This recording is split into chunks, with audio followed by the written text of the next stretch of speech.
He's not in the country. He's currently attending to FIFA business in South Africa, where the World Cup is due to start in 4 days. While only this morning, opposition leader Dr. Keith Rowley was penning a letter to the Integrity Commission to inquire if Jack Warner could hold on to his FIFA positions and serve as a cabinet minister.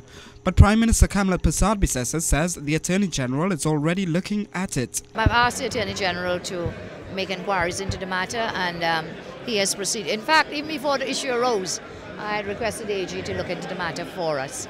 Because, look, we don't want to be out there doing what should not be done. I do believe Mr. Warner will do what is appropriate in all the circumstances.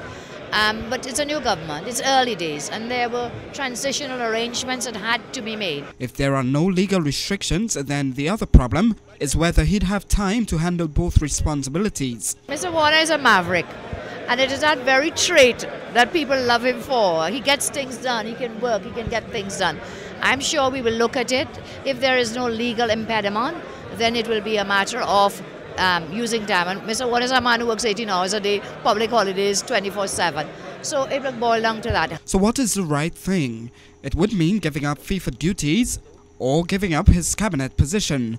One of the most influential members of the government having to miss the most influential weekly meeting in the governance of the country. Warner, who 10 years ago in 2000 had put his personal wealth at around 50 million TT dollars, has earned a lot from FIFA, where his influence is spread widely. As the longest serving member of the FIFA executive, he's one of 7 vice presidents. He's the chairman of the organizing committee for FIFA Under-17 World Cup, the chairman of the organizing committee for FIFA Under-20 World Cup, the deputy chairman of the FIFA Finance Committee, a member of the Strategic Committee, a member of the Bureau 2010 FIFA World Cup for South Africa, a member of the Organization Committee for FIFA World Cup, and a member of the Emergency Committee. The Prime Minister says he makes the country proud by his involvement in FIFA. Mr. Warner had commitments to the World Cup, which is a massive exercise, and he's honouring those commitments. We're very proud of him in that regard. And in the transition, there will be quite a number of issues by all ministers which will have to be resolved.